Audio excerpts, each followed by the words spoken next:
Welcome to the Make It Make Sense podcast, where we do deep dives into everything interesting.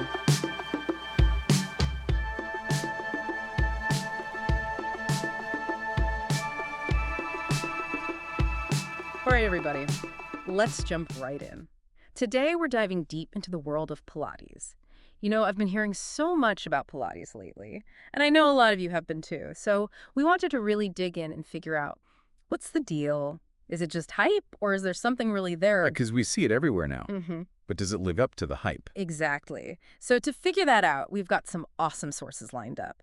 We're going to hear a personal story about one woman's experience with Pilates. We'll also uncover some surprising history that honestly kind of blew my mind.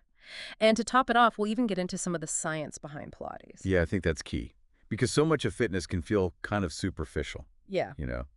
But with Pilates, we get into this really fascinating connection between our minds and bodies. Totally. Okay, so first up, let's talk about this essay by Dominique B. Fluker. She wrote this really powerful piece for Women's Health about how Pilates transformed not just her body, but her whole outlook on life. Now, Fluker is a Black woman living in LA, and she talks about walking into this Pilates studio, you know, the kind with the neon signs and the rows of those kind of intimidating megaformer machines. Yeah, the vibe's definitely specific. Totally. And Fluker was immediately struck by the lack of diversity in the room. She even describes it pretty bluntly, saying she was surrounded by white girls with flat stomachs and flatter asses, which I think brings up something so many of us can relate to, you know? That feeling of not belonging. Like you're not the ideal body type for this kind of workout. Exactly. Especially in those super trendy fitness spaces, it can be really intimidating. For sure. And Fluker actually almost walked out. She was that uncomfortable. Oh, no. But she didn't walk out, did she? Thankfully, no. She pushed past that initial discomfort and got on the megaformer. I'm kind of glad she did, because otherwise we wouldn't have this amazing story. Right. So if you've never seen a megaformer, it's basically this moving platform with springs for resistance. It looks pretty high-tech. Yeah. But it's all about low-impact, high-intensity movements that work your entire body. Yeah, I've tried it once, and let me tell you, it is intense. But what I love about Fluker's essay is how she describes the experience. She talks about the feeling of her toes gripping the carriage, the sounds of the machine, and then this pivotal moment where she realizes she's capable of way more than she thought she was. I love that because it shows how empowering Pilates can be, and not just physically, but mentally too. Absolutely. It's about pushing your limits and proving to yourself what you're truly capable of. And it's not just anecdotal evidence either. There's actual research to back this up. We found a study from PMC, which is a reputable source for medical research, and they found that both Pilates and yoga can lead to healthier behaviors overall. Okay, now I'm intrigued. Healthier behaviors. Yeah. How so? Well, they look at things like nutrition, stress management, even spiritual growth, and they found that people who did Pilates consistently showed improvement in all of these areas. Wow, so it's like this whole holistic transformation. That's really cool. Yeah. It speaks to that mind-body connection again, which Fluker touches on beautifully in her essay. It wasn't just about building muscle or burning calories for her. It was about self-love and honoring her body. She even says, for 1 hour, I get to dedicate time to care for my body and honor the skin I'm in, which is so important in a society that would prefer me to do the opposite. I mean, that line just gave me chills. It's so powerful. Right. She's talking about pushing back against those societal pressures and expectations, especially as a Black woman. Choosing to prioritize her well-being becomes this radical act of self-love. Totally. And that actually ties in perfectly to our next source, which delves into the history of Pilates. Because it turns out there's a lot more to this practice than meets the eye. So we were just talking about Fluker and how she sees Pilates as this act of self-care and honoring her body. Right. And how powerful that is, especially for Black women who often face so much pressure to conform to certain beauty standards. Exactly. And that leads us perfectly into our next source, which dives into the history of Pilates. Because it turns out this workout that we often associate with, you know, expensive studios and celebrity endorsements, it's got this whole other side to its history that's not really talked about. Yeah, it's a fascinating story. And the YR Media article we have in our stack today does a great job of uncovering it.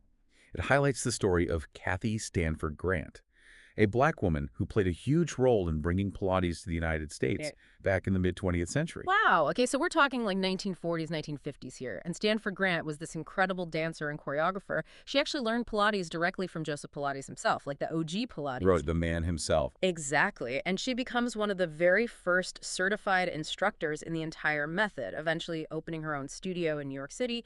Can you imagine that in those times, a black woman at the forefront of this movement? It's incredible when you think about the historical context you know. Yeah. And what's even more interesting is that Joseph Pilates' original vision for his method, it wasn't about getting that super toned physique that we often associate with Pilates today. Really? So what was it about then? Well, he was really focused on rehabilitation, working with injured soldiers, Mm. dancers, anyone who needed to restore function and strength to their bodies. Huh. So it was more about healing and reclaiming your body's full potential. That's so different from how it's often marketed today. Exactly. And it makes Stanford Grant's story even more significant because she was carrying on that original vision of Pilates as a practice for everyone. Wow, and to think that our sign-in grants, her contribution was almost completely erased. Like you walk into most Pilates studios today and you'd never even know her name. It's heartbreaking. It's a prime example of how history gets written and whose stories get told. It's like her legacy was almost lost. And sadly, Stanford Grant's story isn't unique. Black instructors and practitioners have faced so many obstacles in the Pilates world, both then and now. You're right. It's like there's this whole other layer of complexity when you look at the lack of diversity in Pilates spaces. It's not just about who's teaching the classes, but also who feels welcome and represented in those spaces. Which brings us back to Dominique Fluker's experience.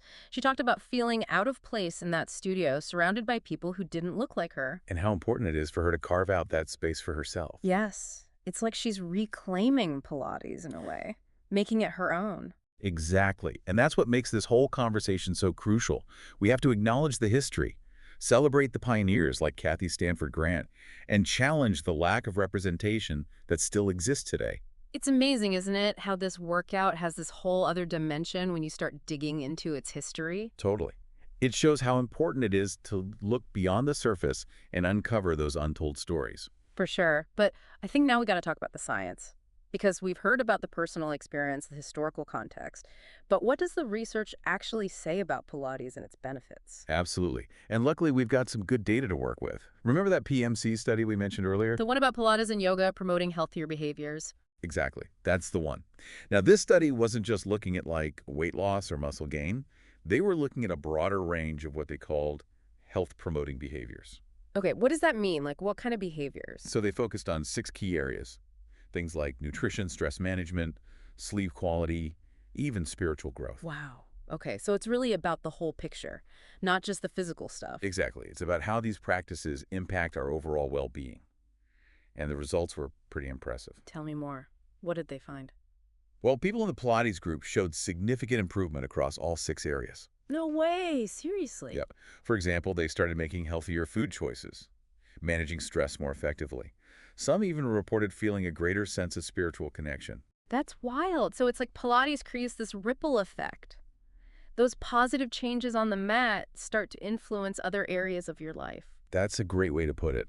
It's about building that mind-body awareness, that sense of control and presence, and that extends far beyond the studio. Which brings us right back to Dominique Fluker's story. Remember she talked about how Pilates became this act of self-love. Absolutely. Yeah. And that's something anyone can experience, regardless of their background or body type. Exactly.